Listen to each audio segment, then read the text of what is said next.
The night it all went sideways started the same way every other Thursday night shift did at the McDonald's on Willow and 7th. I was 20, 1 month away from quitting, one mop swipe away from losing what little patience I had left for humanity. It was 10 minutes to 10 when the first crash echoed from the back. I froze, mop in hand, blinking at the laminated "try our new quarter-pounder" sign like it might explain the sudden noise. Then came the shouting, raw, furious, like some kind of animal had broken loose. I muttered. I glanced toward the counter, but nobody was there. Sandra, the manager, had been counting cash in the office. I figured she'd handle it. Not my circus, not my monkeys. Not a fight, not an accident. Something else. Curiosity pulled me toward the kitchen. Through the swinging doors, I caught sight of Ramon, one of the grill guys, throwing a metal tray across the room. It hit the fry station with a deafening clang. People scrambled out of his way. "Calm the F down!" Sandra yelled, stepping between Ramon and the fryer. He whipped around and jabbed a finger at her chest. "Tell me your hourly rate, He barked, his face twisted into something I could barely recognize as human. No one moved. Ramon stormed through the swinging doors into the lobby, his boots slapping wet against the tile. He locked eyes with me. For a second, I thought he might hit me. Instead, he grabbed my mop bucket, folded the brim with greasy water, and hurled it across the lobby. Water splashed everywhere, carrying with it the faint stench of fries and chemical soap. He shoved the front door open so hard the glass shook, and he disappeared into the night. I spent the rest of my shift mopping up the lobby again, slower this time. Like somehow scrubbing harder could erase the way Ramon had looked at me. Like I wasn't a person at all, just something in his way. Sandra locked the doors an hour early and called corporate, so we'd have to fill out incident reports. I signed mine without even reading it, mine already halfway out the door. But walking home through the empty streets, I couldn't shake the feeling like I was being watched. The first break-in happened 3 nights later. I woke up to the creak of my bedroom window sliding open. My heart stuttered, brain still stuck between a dream and something worse. I sat up just as a shape pulled itself through the frame. Heavy boots landed on my carpet with a soft thud. It was him. Ramon. He didn't say anything at first, just stood there, chest rising and falling like he'd run a marathon to get here. "You think you're better than me," he spoke finally, voice low, ragged. I opened my mouth, but no sound came out. "You and that dumb woman Sandra, counting your little cash drawers, giving orders, acting like queens of the goddamn world." He took a step closer. I pressed back against the headboard instinctively. "But you're just like everyone else. Crazy, lost, pretending." There was a long pause and I thought he might hit me. Instead, he just looked at me, through me, like he was trying to find something he'd lost a long time ago.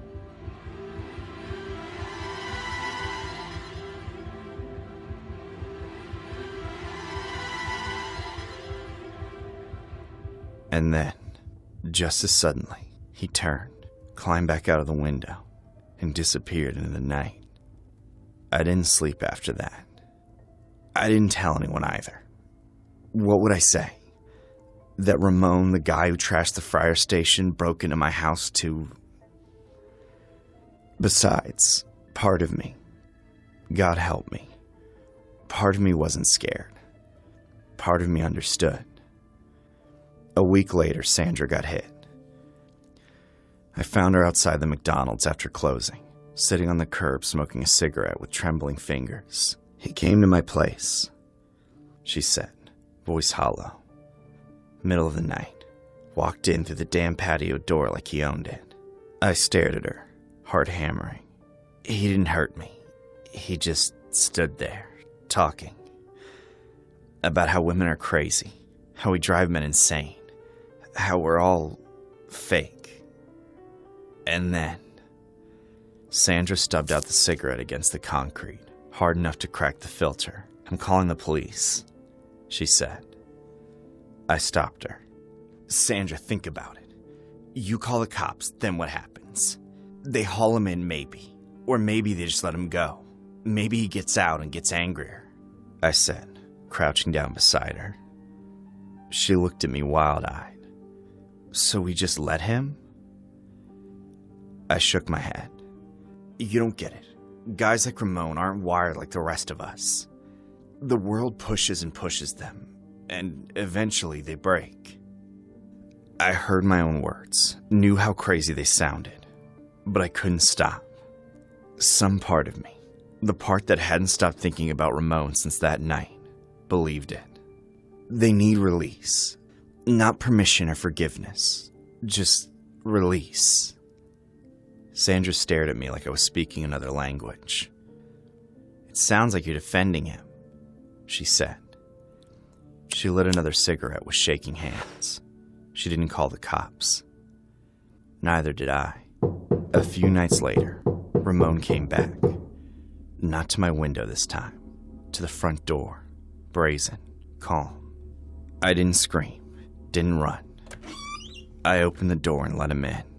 He didn't say anything at first. Just brushed past, boots tracking dirt onto the carpet. He sat down on the couch like he owned the place. You're not like her. You get it, don't you? He said finally.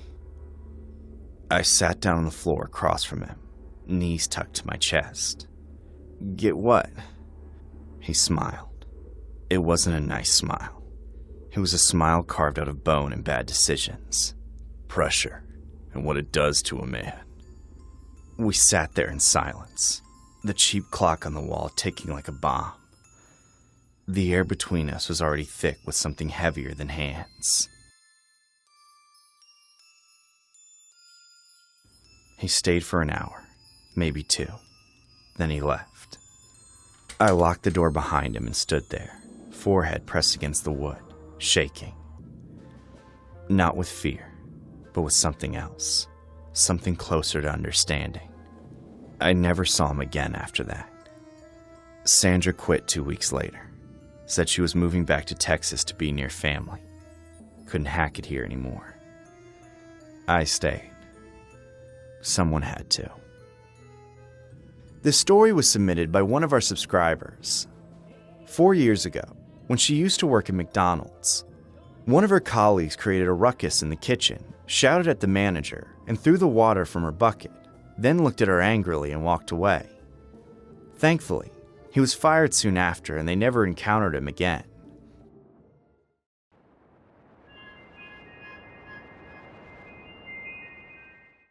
I remember the night clearly, even now. How the tent loomed like a bruise against the dusky sky. The laughter around me fractured, distant, like echoes from another life. I was in Ohio, passing through a nowhere town with too many pickup trucks and not enough people. The carnival sat at the edge of a cornfield, glowing like an infection. I should have just gone back to my motel, but I didn't. Something about the place called to me. I passed by a booth where a boy won a giant panda by sinking 3 rubber balls into red plastic mouths. A woman in a red wig told fortunes with a cigarette dangling from her lip. And then, there it was. The funhouse. No signs, no music, no obnoxious barkers. Just a worn canvas flap and those 2 words. Funhouse. A man exited just as I approached. He looked like he'd walked through a war.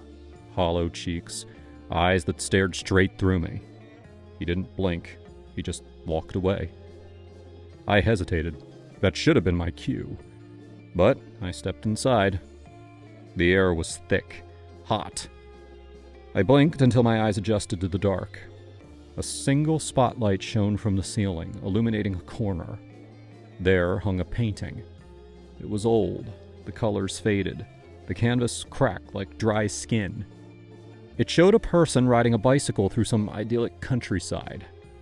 Where the face should have been, there was a mirror. Small, oval, warped like funhouse glass. I walked up, and when I stood in front of it, the light shifted. Suddenly, I was smiling. My body relaxed.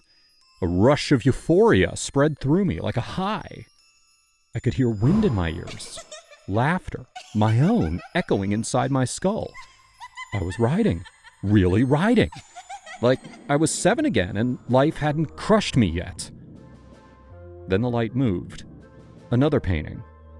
This one had someone flying, wings stretched wide, suspended above the earth. I didn't even hesitate. I stepped into place, and there I was, soaring. My skin tingled. My heart pounded, but in the best way. I gasped out loud, tears pricking my eyes. "This is unreal," I muttered. Then came the third painting. A person with a hammer, smiling wide. I stepped up, still grinning, still chasing that thrill. Crack! Pain shot through my fingers like a lightning bolt. I screamed. My hands were intact, but they burned. I stumbled back, disoriented. What the hell? The next painting showed a person sitting in a salon chair. Odd, but harmless, I thought.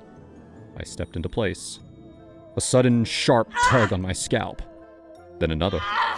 Then teeth, sharp ones, invisible ones, chewing through strands of my hair like hungry rats. I screamed and tried to pull away, but my legs wouldn't move.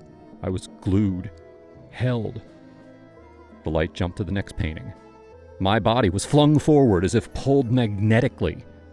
I was in front of it before I could blink. I didn't even see what it was. Black hands, countless, slick, crawling over my body, fingers wrapping around my neck, slipping into my ears, pressing on. "No," I whispered. "No, stop!" I couldn't breathe. The hands were dragging me backwards into the canvas, into the void behind it. I couldn't scream. My mouth was dry, my throat locked. I woke up on the floor, cold, sticky, drained. I don't know how much time passed. The paintings were gone. The lights were off. I stood up. My legs felt like wet cardboard. And then I walked out. A clown passed me. His eyes lingered too long, but he said nothing. I said nothing. The night air hit me like a slap. I felt nothing. I was nothing. I walked to my car, drove to the motel, didn't eat, didn't sleep. The next morning, I woke up with a terrible ache throughout my body. My fingers ached like they'd been slammed in a door. It's been 6 weeks. I haven't told anyone. What would I even say? Every night, I hear wind in my ears. Every night, I wake up to find my legs walking toward a wall, arms stretched out like I'm flying. And sometimes when I pass by a mirror, my face isn't mine. "You came back," a voice said once from the dark. I haven't stepped into another carnival since, but I keep seeing flyers in places I've never been. Crumpled, old, but somehow new. Funhouse. No address, no contact, just those words. And I know one day I'll follow it again. I don't know why. Maybe this time I'll stay. In March of 2025, a woman named Riley Madison Ladner, 22, was surprised when a stranger on YouTube pointed out that she looked like the woman in the 1909 painting At the Dressing Table by Zinaida Serebriakov. Initially dismissing it, Riley was shocked after looking up the painting and seeing her striking resemblance, including features, hair, and a nightgown she owned. She recreated the look for a video, finding it interesting as a painter herself. Riley is even thinking about taking a DNA test to check for a connection to the artist.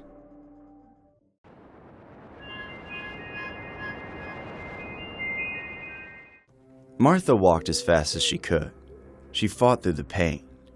If she actually allowed her brain to register the pain running through her, she'd probably fall to the ground. But over the past few weeks, she got much better at ignoring the pain and pushing forward. Sometimes she even enjoyed the pain a little bit. It's amazing what tricks your brain can do when you have a goal. Thankfully, The street was empty that night. Otherwise, she would have to explain to strangers what was in the cooler. She tried her best to hold it steady, but it was still overflowing a little. If anyone approached her, they'd be able to see the trails of blood streaking down the sides. She made it all the way to her boss's apartment building. She walked 3 long blocks from that shady clinic without passing by a single person. She loved nights like these. Nights when she was able to avoid all the nosy neighbors or curious pedestrians who couldn't mind their own damn business. But just as she was opening the door, a woman called out to her from the distance. Excuse me, ma'am. Are you okay? Martha turned around to see a stranger walking toward her. She didn't recognize the woman, but she knew the type. A supposed Good Samaritan. A busybody who couldn't possibly understand how much Martha needed to finish delivering the dinner. "I'm fine, don't worry about me." The woman could see the bandages on Martha's hands and legs, and the blood dripping out of her cooler. She knew that something was very wrong. Martha needed to figure out an excuse, fast. She would not allow anyone to interrupt her before she could deliver her boss's dinner. I think I should call an ambulance.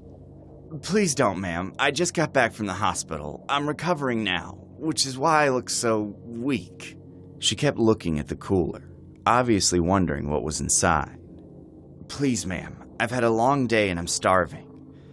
Just leave me alone so I can go home and make my dinner." Martha waited for the longest time for this woman to react.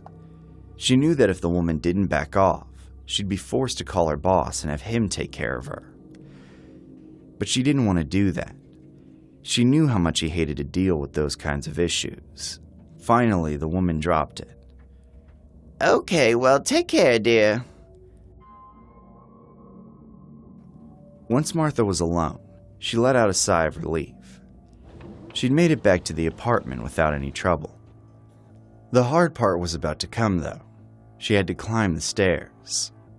Martha had made this trip many times before, but it got harder every time. By the time she reached the 2nd floor, she could barely breathe. The cooler was heavy, but she made it. She stopped in front of her boss's door and took a second to catch her breath before she knocked. When he finally opened the door, Martha felt the familiar sense of excitement at seeing her boss again. All this pain, all this hard work, was worth it to know that she was helping her big, handsome man. "Hey, sweetie. Sorry it took me so long." I'm starving. Where's my dinner? Her boss grabbed the food from Martha's hand without even a thank you. He used to thank her. He used to be very appreciative.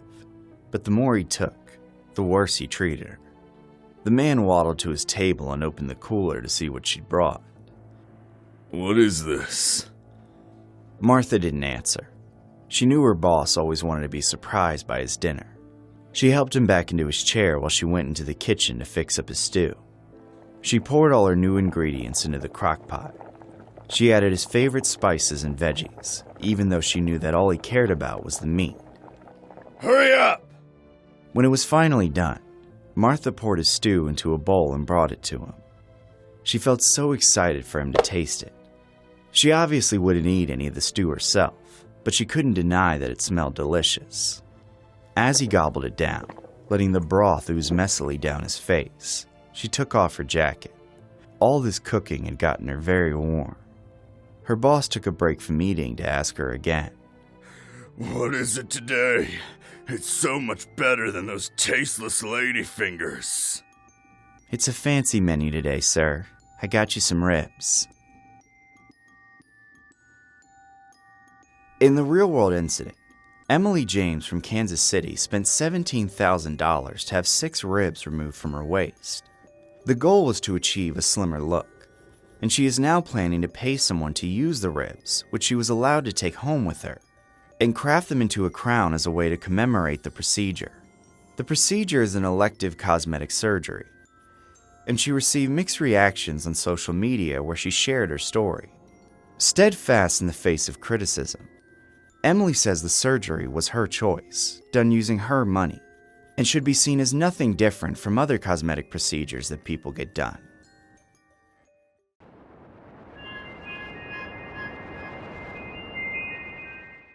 The story has been inspired from the Elizabeth Short incident which happened in Los Angeles. More about the case after the story. I had stayed late at the office that Friday. The usual month-end mess. I wasn't in the mood to go home to my silent apartment and leftovers, so I figured a movie would help me unwind. I texted Julia, my closest friend, but she replied she was on a night shift at the hospital. Rain check, she asked.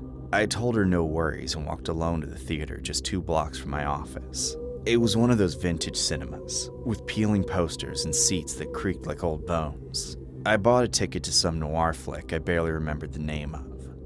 I just needed noise in the background, shadows flickering across the screen. As I slid into the 3rd row, I noticed him. He was already there, alone, 2 rows behind me, pale, gaunt, with greasy hair and a stare that felt like sandpaper on skin. I caught him watching me.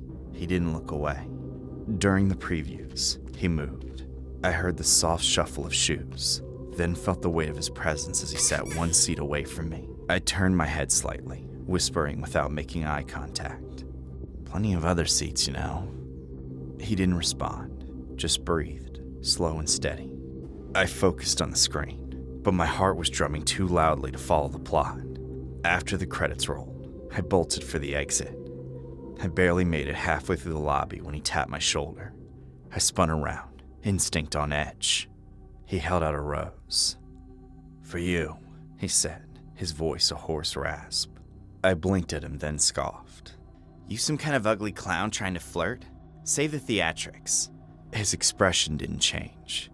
He just let the rose fall and walked away. I didn't look back. I should have. For the next few days, things began to feel off. My door was unlocked one evening, but I dismissed it as forgetfulness.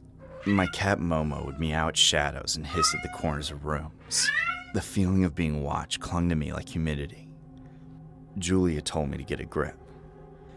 "You're probably just spooked from that movie creep," she said. "Just call the landlord. Get your locks checked." I did. The locksmith came. Nothing seemed tampered with.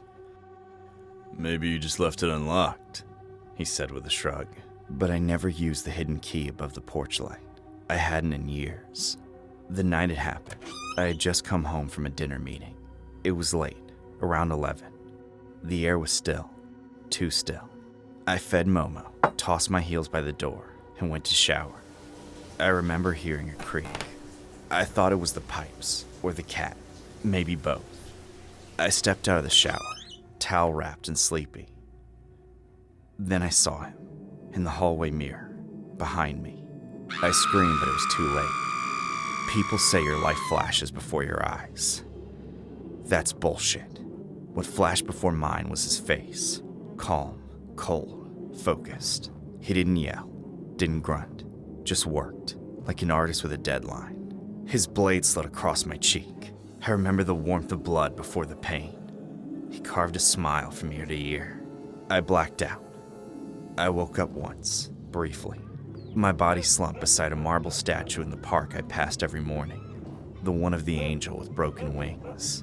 I heard children laughing, then a woman gasping. "Oh my God!" Then darkness. "You sure you want to hear the rest?"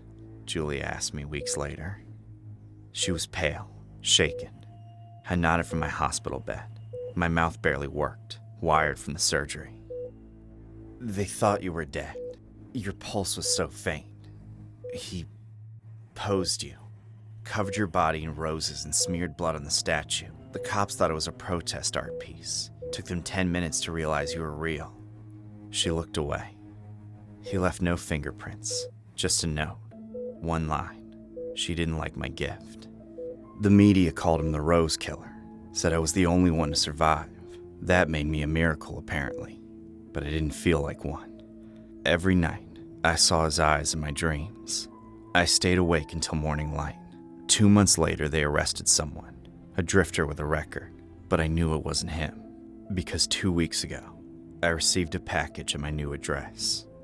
No return label. Inside, a single red rose. And a note that read, "Still smiling for me?" That's when I knew the police had gotten the wrong man.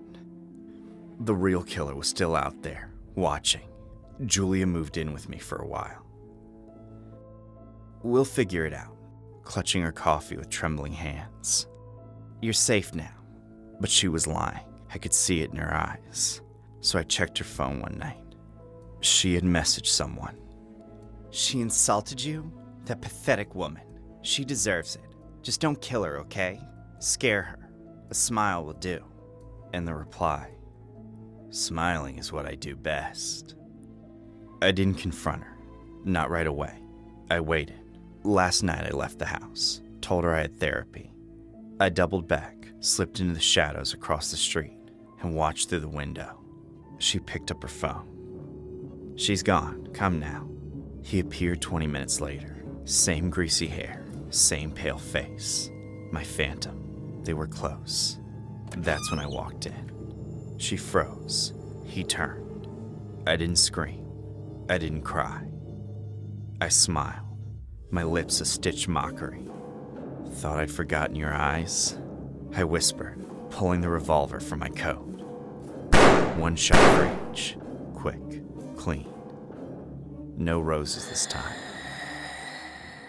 On January 15th, 1947, the body of 22-year-old Elizabeth Short was discovered in a vacant lot in Los Angeles.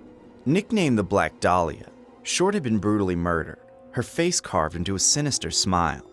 The crime horrified the city, sparking a massive but fruitless investigation. Police received taunting messages from the alleged killer, but no arrests were ever made. Over the decades, theories emerged, with suspects ranging from Hollywood elites to notorious criminals.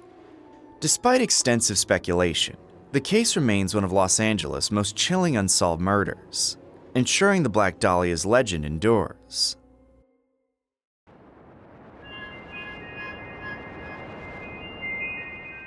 I haven't seen Maddie since that sleepover when we were 13. The paramedics, police, and our parents separated us, and once things cooled down, I chose to stay away from her. That night felt like an eternity.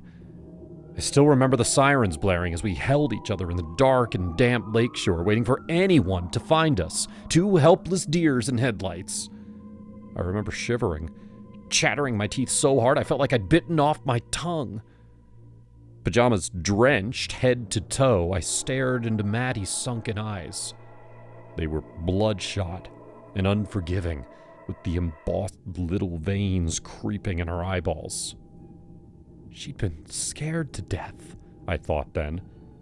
And for all I've known since, she might as well have been.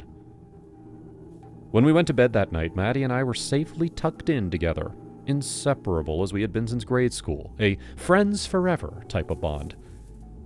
But something bad happened that night. Other than my parents arguing the night away, something else happened that I couldn't recall, no matter how hard I tried. I do know one thing, a gut feeling I couldn't shake off, that from then on, I had to stay away from Maddie. Being a 13-year-old, I immediately followed my impulses and refused to see her, refused to go to school with her, refused to talk to her. Everyone thought that this was some sort of trauma response. My parents allowed me to switch schools, and they never asked me anything about Maddie ever again. I made new friends and moved on, and eventually everyone moved on. Everyone forgot all about the night we had a sleepover and ended up at Silver Lake the following morning. The strange tragedy became nothing more than a distant memory. That is, until I saw her again. Across the bonfire, Maddie stood in front of me. An unwelcome yet anticipated specter that night at the town's get-together, the summer bonfire by Silver Woods. It had been 4 years since I'd seen her. Puberty certainly did a number on her, yet I still would have recognized her anywhere. Those bloodshot eyes, forever etched in my head. "Maddie!" I called out, albeit a bit hesitantly. But she was laser-focused on arguing with a guy in front of her. He looked like the football team type. They had to be together. I watched the fight escalate and flinched when he raised his hand as if he was going to hit her. Maddie stood up to him, though. She caught his hand by the wrist and challenged him to hit her. This took me by surprise. Maddie was always the braver one between the two of us, but I wouldn't have expected her to do something like stand up to a guy twice her size with ease. The guy stared daggers at first, but then chose to storm off after a few seconds. A wise decision given how she looked like she was ready to roundhouse kick him into the bonfire. Confident that she'd won, Maddie sat down and made herself comfortable. She watched the flames, and they danced in her eyes. And then suddenly, she was watching me. It took me a few seconds to register this. Across the bonfire, Maddie was staring right at me. Hi? I managed to let out. She raised an eyebrow and immediately made her way over. Lana? She asked as if she'd seen a ghost. That was mutual. Uh-huh, I managed to utter before she rushed over to give me a bear hug. I melted into her arms immediately. I missed her. I had to stay away from her for some reason, but at the end of the day, she was still my best friend. The only person who knew how to help me get out of my head back then. And I'm clinging to the hope that maybe she could do that to me now. We ended up walking through Silver Woods, sharing stories from the past 4 years. She talked all about that annoying guy on the football team she was dating and how they were probably done for good. I talked about my parents and how the family dog passed away 2 weeks ago, and we cried together. Somehow, unconsciously, finding our way back to Silver Lake. The water lapped at our feet, and I saw how distressed Maddie looked. What happened that night? I asked her, barely a whisper. You already know, she replied, all innocent as she stepped further into the water. No, Maddie, I don't know. I don't remember anything about the sleepover. Nothing at all. Nothing except the fact that I should be scared of you. Well, Lana, she said, turning around, her voice different, deeper. You were sleeping, and I was sleeping too. That's what you remember, right? But what else do you remember about me? You've been my best friend for a while now. What else do you know about me? I know we met at elementary school. And what else? You should know more than that, she asked, stepping further into the lake, the water by her waist. I stuttered because I didn't know. I knew what emotion she made me feel, but nothing else about her. She was right. Who were her parents? Where did she live? She was swimming in the lake now. Because I'm not real, Lana. What? I said, trying to make sense of what she'd said as I waded my way over to her.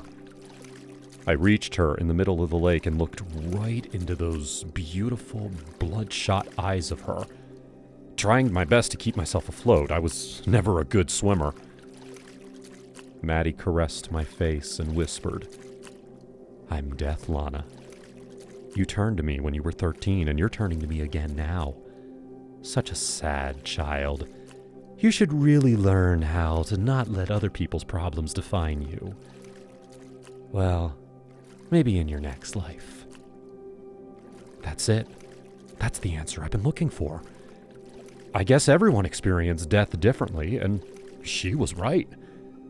I saw my parents fight that night and decided to climb out the window, walking all the way to the lake to look for some peace and quiet, as I've done now. It wasn't Maddie that fought her boyfriend. I did. I fought with my boyfriend, and I walked all by myself to Silver Lake to drown again. But Maddie, she was death. She's right. I struggled to stay afloat, my mind reeling from Maddie's shocking revelation. As I floundered in the water, gasping for breath, I realized I had a choice to make. I couldn't let death claim me. Not again. Not this early in my life. I had already cheated Maddie once. I could do it again. With heavy arms and weak legs, I swam back to the shore. I could see Maddie watching me from the water. The flames in her eyes seemed to dance with anticipation. "You won't take me, Maddie. Not until it's time."